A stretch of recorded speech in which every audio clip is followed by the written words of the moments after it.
Welcome folks, my name is Chris, this is Llewellyn Shed, and you are watching the first video in a series I'm calling Inspired By.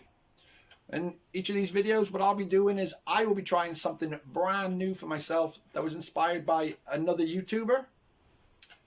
There'll be very informative inspiration and a vast variety of projects. Today we're going to be trying for the first time ever to make a bentwood ring. And the reason we're doing this is because we've been inspired today by a Mr. Danial Ress at Zebrano Woodcraft.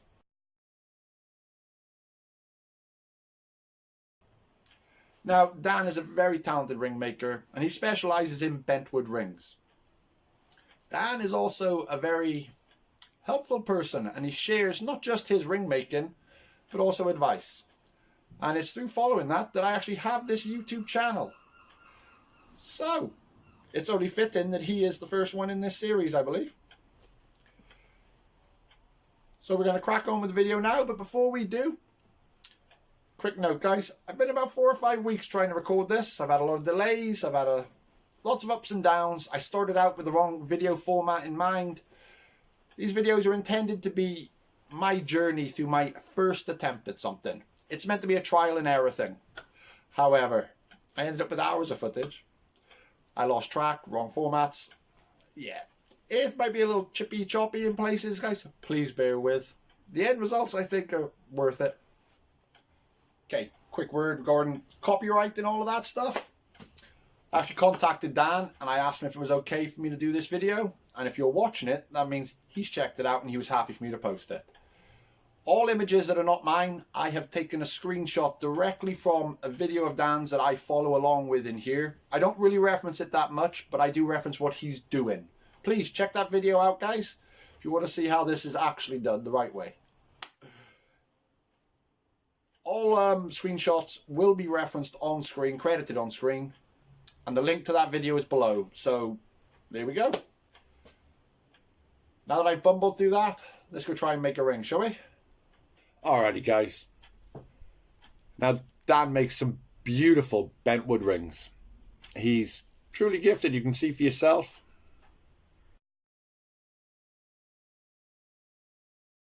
See, beautiful work. And today what I'm going to do is I'm going to attempt to make my very first ever bentwood ring. And we're going to try to follow this video here.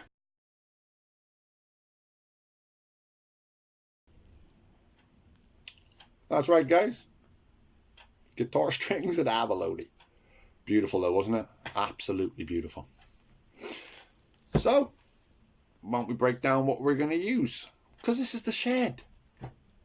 Yeah. Okay.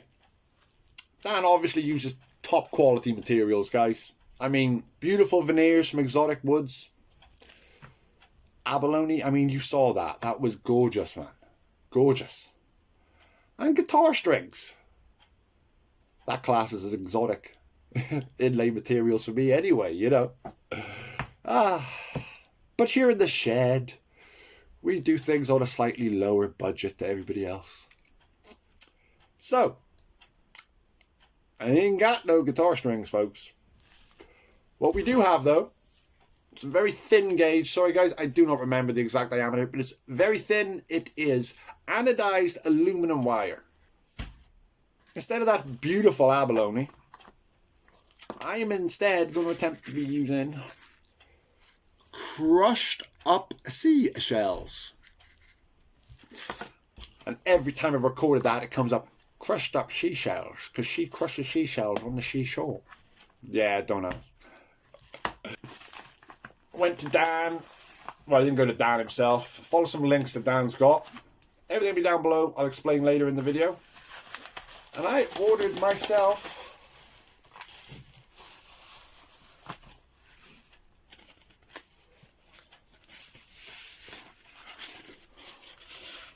we got a lot of veneers here, guys. We got some lovely stuff. I ain't got a clue what half of this is, but you can see yourself. Gorgeous. Alrighty, folks. So, I have made the decision. We're going to do the inside of the ring with this. I believe it's maple. Not certain. Anybody wants to correct me? Hit those comments. That'll be the inside of the ring. And then I have this brown. I did look to try and get some really cool sort of effect like Dan had, but that was sort of the closest thing, and I would have probably had the cut over and in. Yeah, whatever. Tell you what we'll do, guys. I'll re-explain this part because I did this really poorly. I want a 10mm ring, as you know. So the reason I'm leaving the excess on the end is to allow room for mistakes and maneuver. So, same process as before.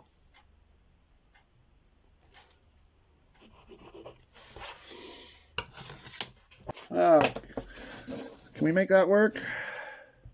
Yeah, that'll do.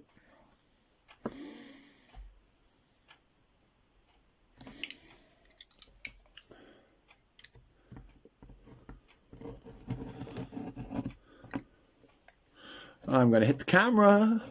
I'm going to hit the camera. No, I didn't hit the camera. Oh, look at that. It's very cold in the shed, guys, so I'm trying to take my time because I'm worried this wood's going to be extremely brittle.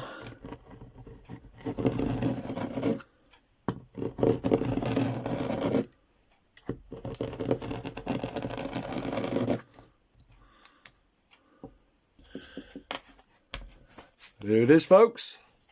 The main body of the ring. Let's go do the next part. Into the house for a cup of tea.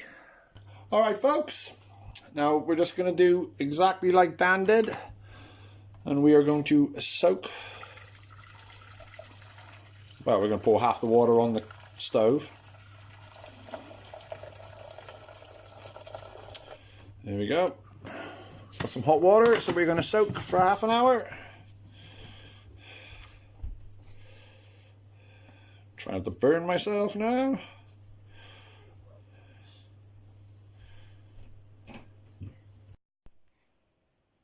Alright, guys. So it's been about a half hour, roughly. Let's see here. That's pretty bendy. Yeah. Alright. Now, we're going to follow just like Dan does. We're going to break out some sockets. Wrap them around and hope for the best. I think I'll start with this burl one here.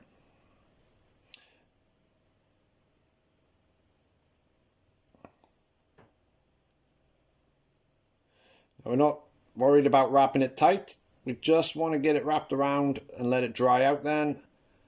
And that way it'll be much easier, apparently, to actually wrap on the ring. So we'll secure her with a bit of masking tape.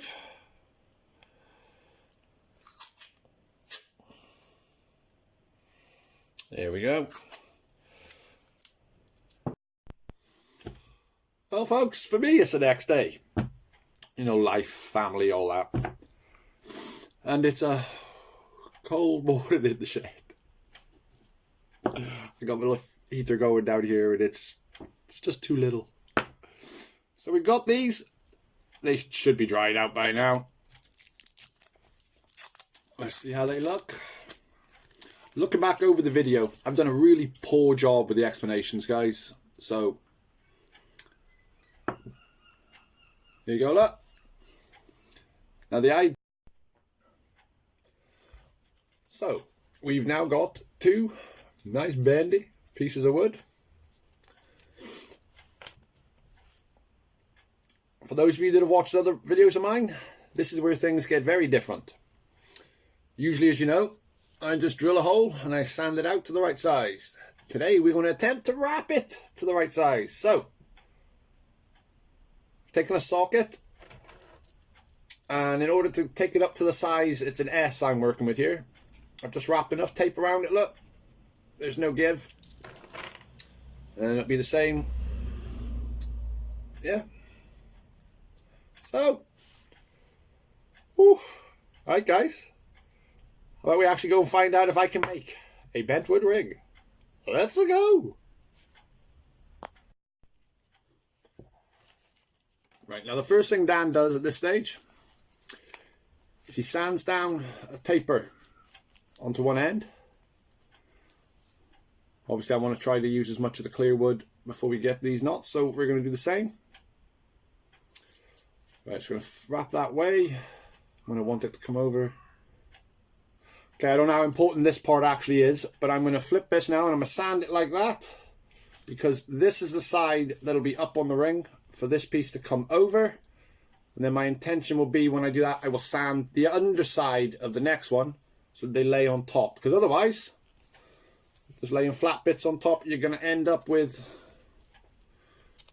well, you get, no, I'm terrible at this. You get the idea, folks. You get the idea. So, how do you do this now? How do you do that? Oh, look at that. Look at that. Right. So I want about a centimetre at least, I think. Maybe.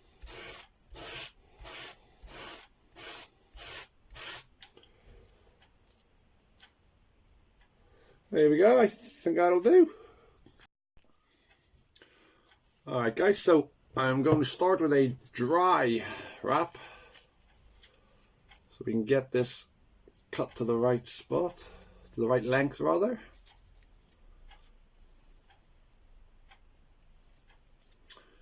Okay. Oh, I'm really bad at this.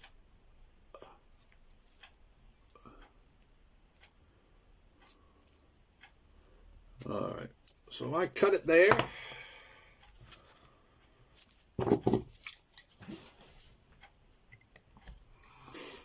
I need to put a taper on this side now. Alrighty folks, let's go. Here we go.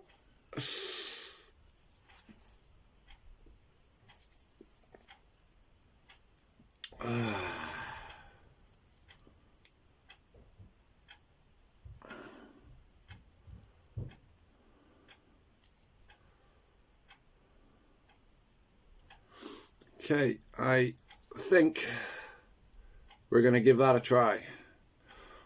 I'm absolutely terrified right now. Oh, it's starting to break there. That's not good. Right, let's see if we can get this done. So we got a bit of glue. Put that over the bottom piece.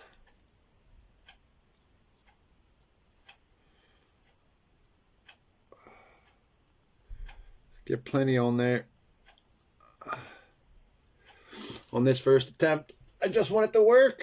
I don't care if it looks too brilliantly pretty. I got a fresh one of these.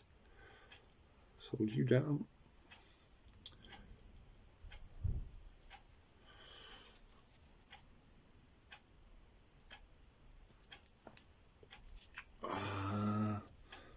No. Seems to be kinking up on this. Oh God. When your toothpick snaps, huh? Okay. Oh. It's easy, says Dad. Just glue it down and stick it together, says Dad. Don't believe that.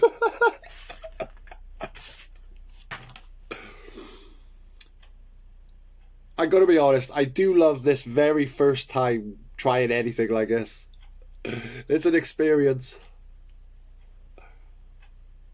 And while this might seem like a very simple thing to most of you guys, this, I'm going to assume, I have to assume that this is probably one of the keyest of key points to doing this, because if you don't get this inside layer wrapped right and glued properly, your outside layer probably isn't going to lay up right. It's not going to fit right.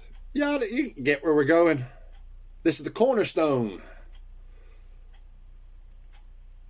I'm slightly off.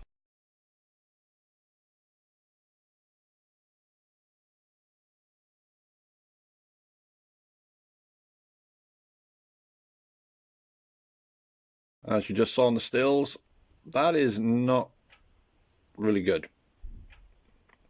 don't be wrong, first attempt wrapping the stuff, I did alright. But instead of this being the bottom of the ring with minimal seam to see, yeah, that's pretty hulking. Now, I don't know if you can see what I'm doing here, but I'm going to try to just roll through and just blend it in gently. I have no idea if this is going to work.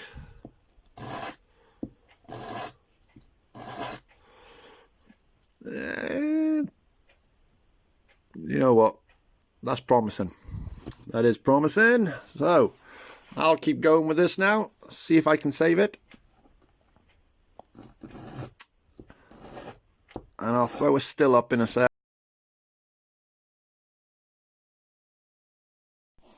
Alright guys. Now, at this point, Dan throws the ring onto his lathe, onto a wooden mandrel he has. I don't have a lathe, but I got a drill. That's all I need. This here, in case you're wondering, what I've done is I've taken one of these sander bit drums. It's an old one of mine. And I am just wrapping masking tape around it. That's right guys, it's the Llewellyn Shed patent pending expanding mandrel. And all you do, you just wrap the tape so you can get a bit of a tension fit. Doesn't need to be too tight, not for this part. And you're good to go. Now also, in Dan's video about here, what you see him do is he fires her up. Well, I've got to plug her in. And he takes his files and he carves it in. Now the thing is, I've got to hold my drill. And you can do that, and I will still use the hand files. But to get everything started nice and true, I put a cutting blade on my Dremel. That's not a Dremel. And I score the lines. That way it keeps everything nice and true. And I've got a small channel that I can then just file out wider and deeper as needed. Okay, so after that terrible explanation, let's go and do that.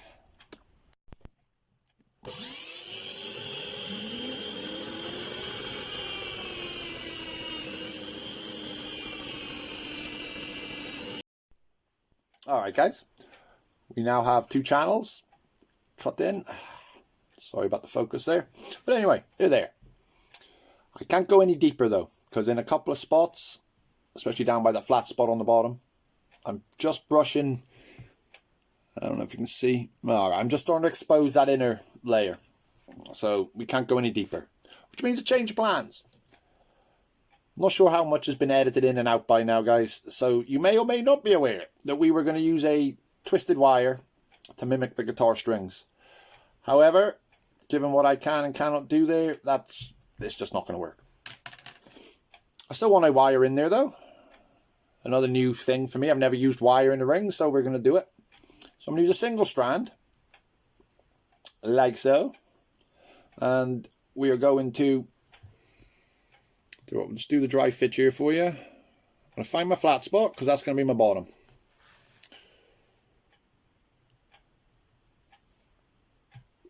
I'm just going to wrap like so. And I'm going to cut it probably just a little bit longer than it needs to be. And then we're going to inlay. So I'm going to cut another piece. Start applying a bit of glue. See if I can figure out how to merge that joint so it's not too ugly. It's all going on the bottom with the flat spot though, so even if it is bad, I'm still really happy with the way this is going. Let's get on with the work. Okay folks, here we go. Right, I've got my flat bits on the bottom. My flat bits. So that's my top. Now I'm going to start just like Dan does. I'm going to go from the top with my inlay, bring it around, merge it in at the bottom. And we're just going to go a bit at a time until we get there.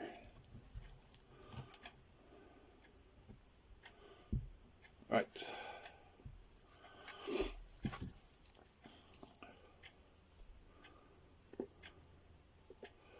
Oh, did not need that much glue. What happened there? Oh.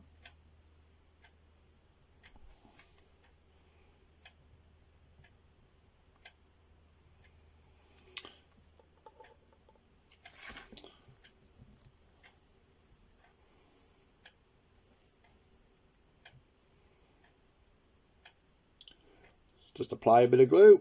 We hold the wire in just long enough for it to start to take real nice. I think I'll work this way to start.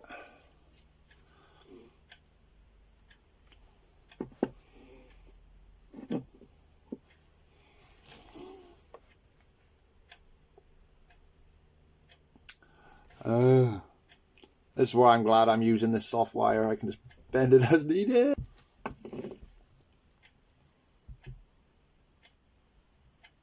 Okay.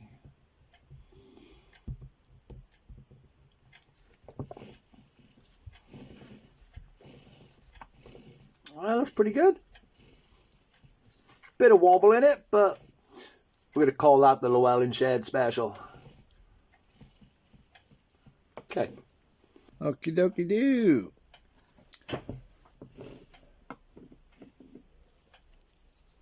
So now, oh, look at that.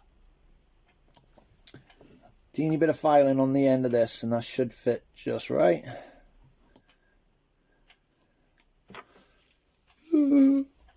This is nerve-wracking, guys. Oh.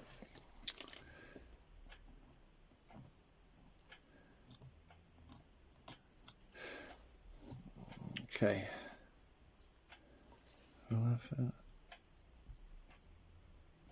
Not quite. Tiny bit more.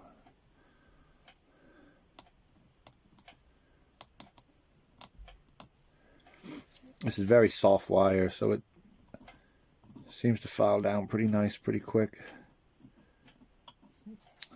Gotta be careful not to take too much off, I guess. There we go. Okay. Bring you back up.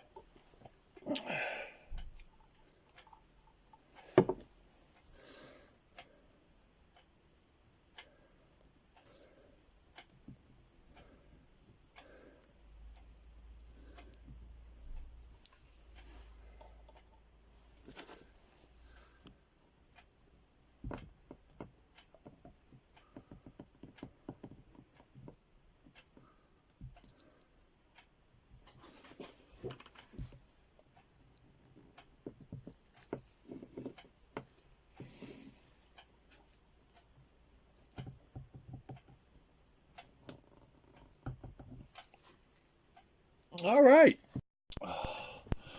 Well, I just realised that the phone wasn't recording. So, I got them laid in and I started filing them down. I was trying to record a bit of the filing from the first time and whatnot, but we failed miserably. So, I will just say that I'm going back and forth between microfiles, regular and diamond. And yeah, we're getting there. I'm trying really hard to not scuff the outside. Of course, it's happening in a time or two. Yeah. There you go. I'm going to say sorry, but the fact is, I probably just saved a bunch of time in what is already going to be an extortionately long video. So, I'll finish filing this up, and I'll come back when I get ready to do that middle inlay. Alright guys, finally got there. It's not perfect yet, but I think I'm at a stage where any refinements can wait till later, or should wait till later. Not like I know what I'm doing.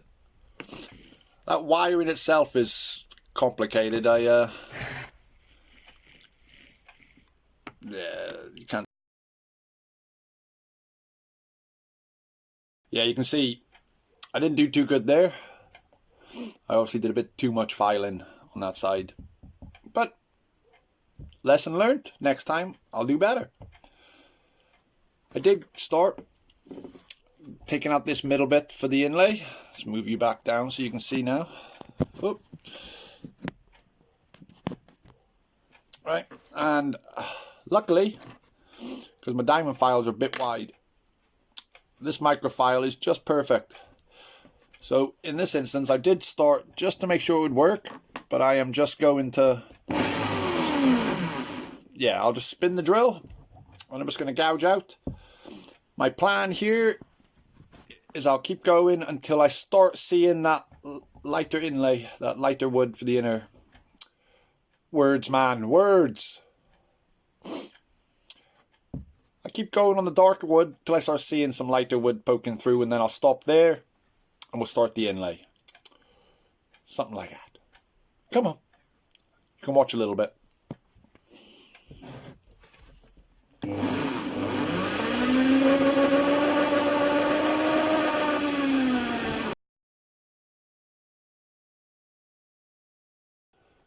Right, folks. I'll chuck a still here in a second then for you to show you the crushed up seashell.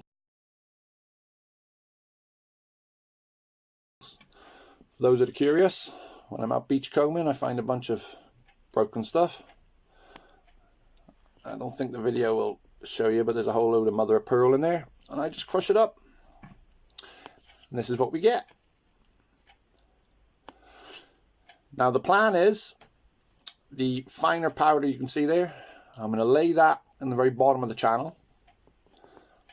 Then I'm going to take some pieces of, some larger pieces, sorry, and I'm going to lay that with mother of pearl side up. I think it's going to give us a nice rugged mother of pearl effect in there.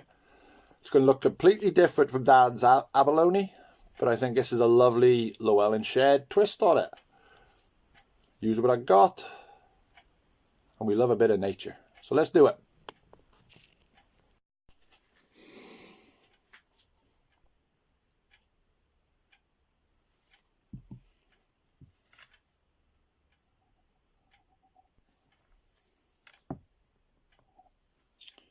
I'm going to spread the glue really thin because I just want a light dusting on the bottom. Whoop. Right.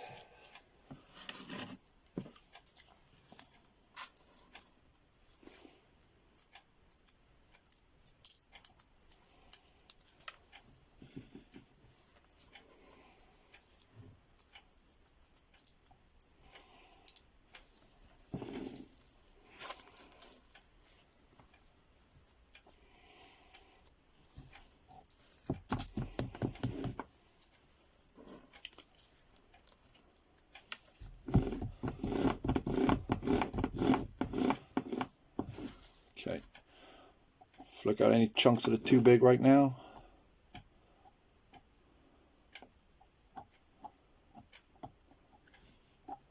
You don't want to have to do a bunch of sanding on the shell because the dust that comes away is very murky.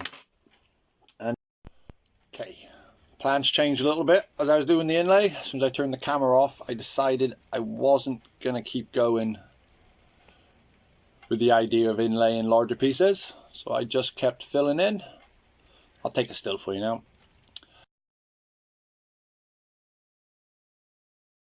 I have sanded, sort of rounded over the edges a little bit, started a bit of a comfort fit on the inside.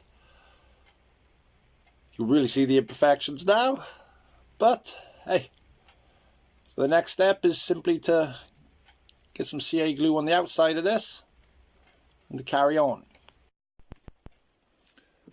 So, those of you that watch regularly will know that this is not how I usually finish my rings. And now for my driftwood rings, my usual technique I think is perfect for them. It matches the theme of the ring, I think.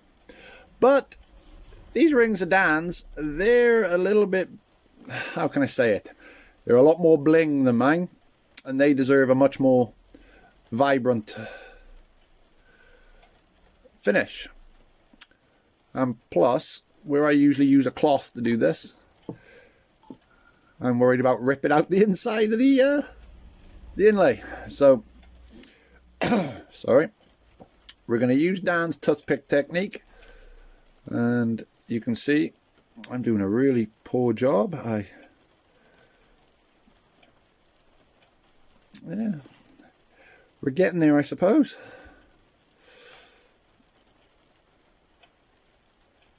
Am I doing it right? No idea.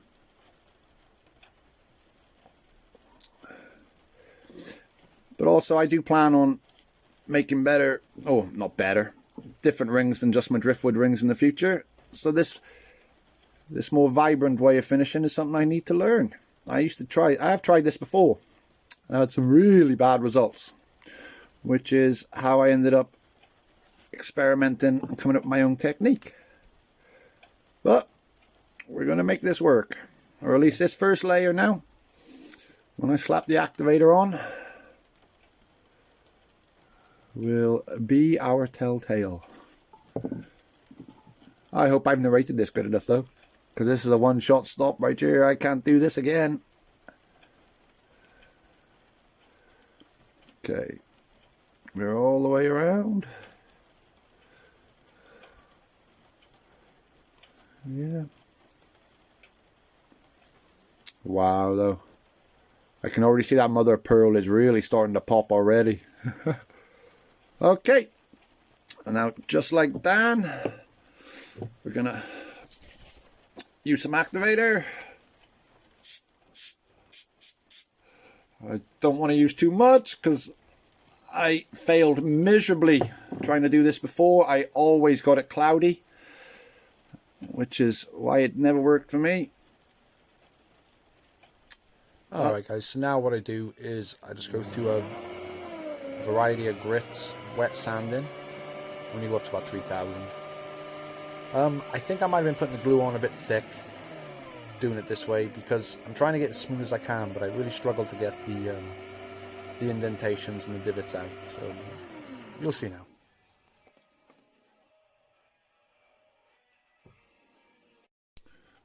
Alrighty folks, so I've sanded up to 3,000 grit here. It's as high as I can go, unfortunately. I don't have micro mesh and all, but I don't know if you can see right there. I'm not happy with that finish. In spots it seems a little cloudy, and there are plenty of little... I'll take some stills. So what I'm going to do is I'm going to give this a rough sanding back, not all the way, just back a little bit, take a layer or two off, and I'm going to use my normal technique on top to fill in a lot of these little voids that have been left. And then we'll get on with a bit of buffing. But we're almost there, guys. Looking good. Well, there we go, guys. I'm a lot happier with that now. I took a bit of 320 and I just really roughed over what was there. Didn't take it all the way down, just roughed it up real good, and then I did my normal routine for finishing. So I suppose you could call this a hybrid version, but hey, I'm a lot happier with that now.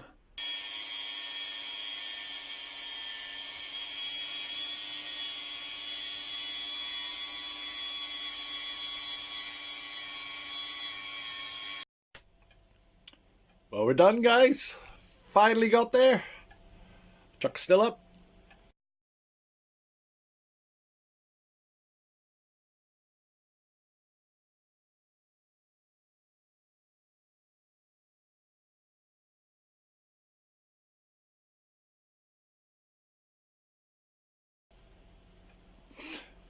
So yeah, I think we did pretty good. First time doing a bentwood ring. First time doing a wire inlay. I'm really, really pleased with that. I'm so chuffed. Honestly. I mean, there's a few things. My joins on the wire are far from perfect. And also I still got that flat spot. But to fit on my finger, that looks bloody lovely, that does. Yeah. Oh. Note to self.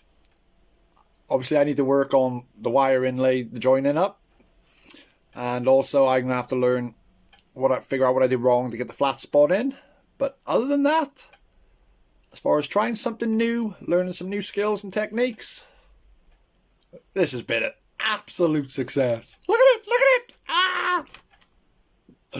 Oh, I'm well chuffed. So, I'm just going to say, Dan, if you're watching this, mate, thank you so much for inspiring me to get up on YouTube and that. Wow. Yeah. To those of you watching, if you haven't already, why not? But down those links, all of Dan's stuff, his YouTube, everything. Go check it out. Drop him a sub, drop him a follow. Well worth it. And also, timing. If you're interested in learning yourself and you want to do a bit better than I have on your first attempt, not only does Dan have some videos on his channel already, he's actually getting ready to drop a course. A proper sign up for course on this. Follow the links to him. It's all there if you're interested, guys. But other than that, I'm going to go edit this video now. Oh, and I'm going to cheese about how great my ring came out all day. Right. Bye-bye. Thanks for watching, guys. Ta-ra.